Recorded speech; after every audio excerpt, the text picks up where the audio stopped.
Bersiap. Good boy. Beri salam. Selamat siang Pak Makar. Ya, selamat siang. Good boy.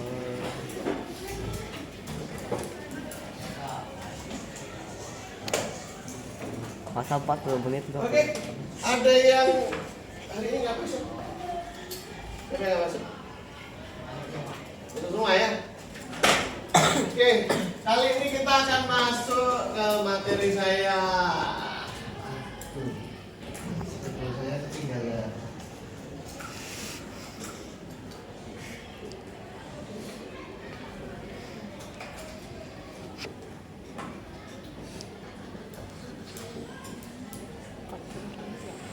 Oke, penguatan karakter Pascal.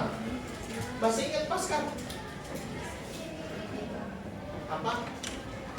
Pascal apa?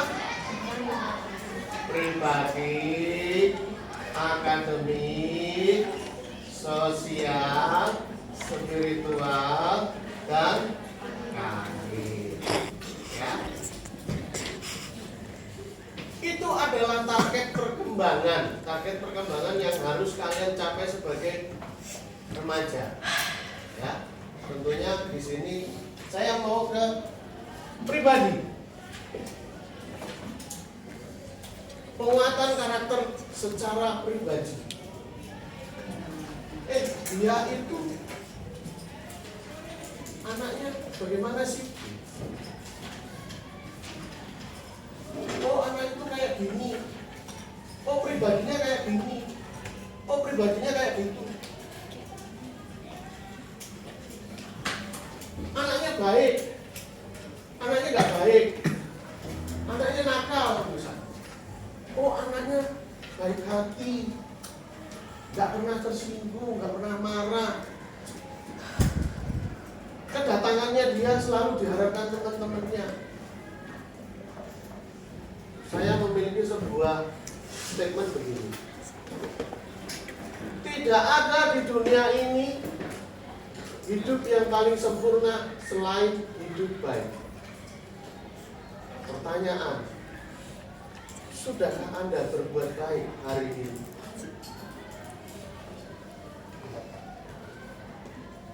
Berbuat apa kamu dari pagi sampai siang?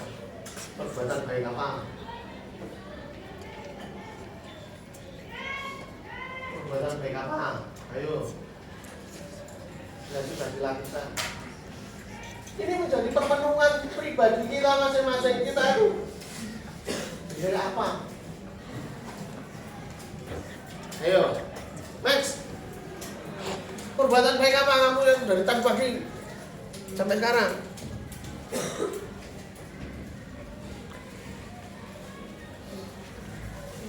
Kamu nggak tersenyum sama orang hari ini? Tersenyum sama temen-temen nggak? Enggak. Tersenyum kan sudah termasuk kita sudah berbuat baik sama orang. Saya kasih cerita. Suatu saat saya pulang ke rumah. Rumah saya di Karawaci. Tahu Karawaci? Nah, Karawaci sampai Karawaci itu kan kalau dari tol pasti ada pintu gerbang tol, tahu? Pernah ke sana?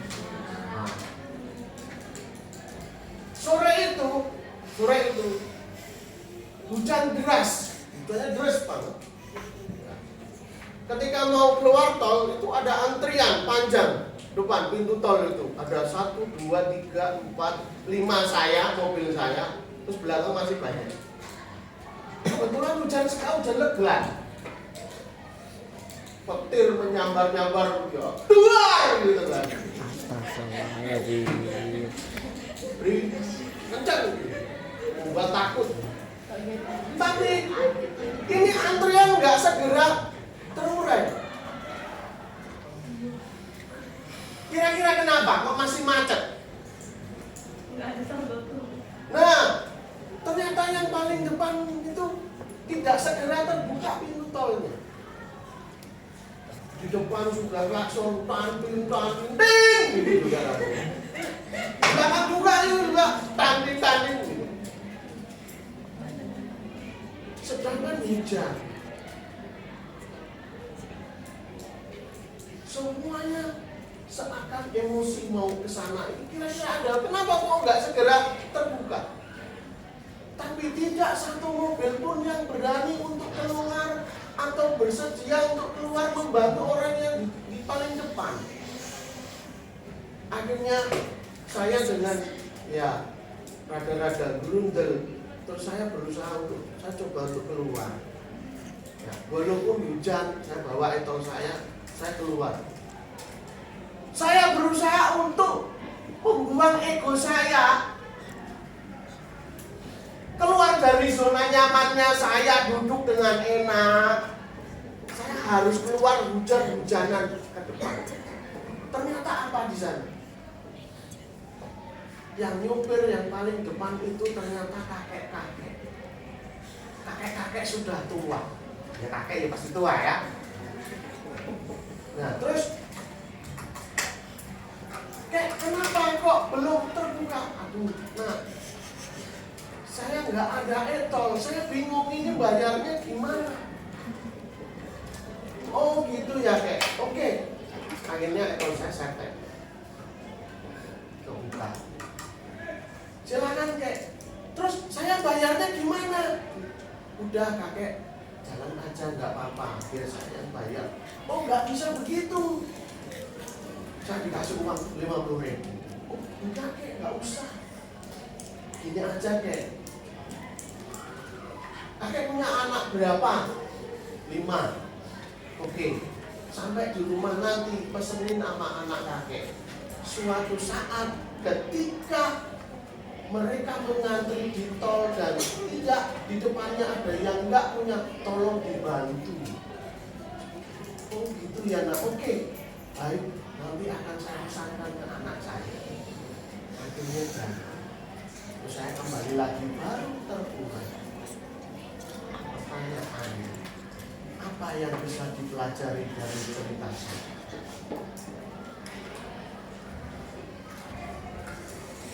Apa? Apa yang bisa dipelajari? Otaknya silakan. Otaknya juga misi ini. Apa yang bisa dipelajari dari cerita saya?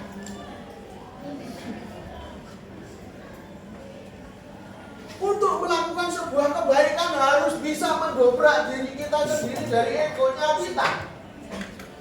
Jangan kita melulu membantu atau dibantu tapi kita nggak mau membantu orang lain. Kita harus keluar dari kenyamanan kita. Kita harus mendobrak diri kita, ego kita untuk bisa mau bersedia membantu orang lain. Walaupun hanya senyum, walaupun hanya ngucapin sama temanmu, selamat pagi, gimana kabarmu?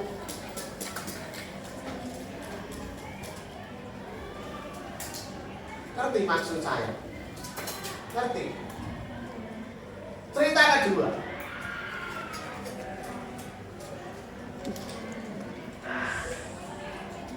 Suatu saat ada seorang biksu. Biksu ini baik hati. Suatu saat biksu ini jalan. Ketika jalan, ada pengemis. Ada pengemis di situ. Pengemis. Dia memanggil-manggil biksu. Biksu! Aku lapar. Bisa nggak bagi kuenya sama saya? Pengemis itu sih. Akhirnya biksu itu datang mendekat. Oh iya. Dia buka bekalnya. Biksu ini adalah seorang pengembara. Tahu pengembara? Buka bekalnya. Nah, ketika dibuka bekalnya dia kasih roti. ketika buka bekal itu, pengemis itu melihat di tempat bekalnya itu ada permata. Ada permata yang indah dan tentunya mahal. Terus pengemis itu bilang, setelah dikasih kue, biksu, boleh nggak itu buat saya? Oh ya, boleh, silahkan ambil. Dikasih. Setelah itu biksu itu jalan lagi. Terus pengemis itu pergi, senang. Dia punya permata, dia akan kaya. Tapi setelah itu apa? Dia berpikir, merenung. Kok biksu itu dengan segera dia memberikan permata yang bernilai itu, apakah dia itu nggak butuh? Terus dia mikir-mikir lagi. Akhirnya dia balik lagi ke biksu itu. Biksu. Terus tanya, biksu, ini saya kembalikan. Saya mau minta yang lain. Loh, kamu minta apa? Roti sudah saya kasih. Permata sudah saya kasih. Saya udah nggak punya apa-apa lagi. Biksu, saya ingin meminta hati seperti biksu.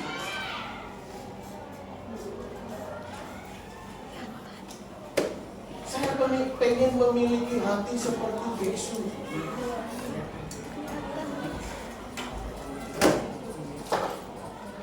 Apa yang bisa dipelajari dari kisah saya ini? Apa?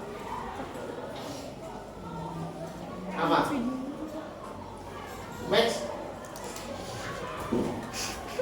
Apa yang bisa dipelajari dari cerita saya yang kedua?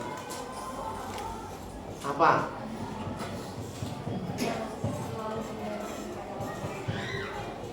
Selalu berbagi kepada orang lain yang membutuhkan, walaupun itu sangat berarti.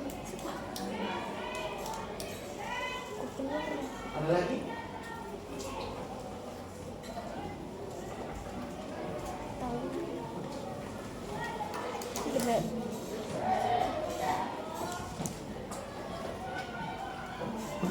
Siapa yang bisa menceritakan gambar?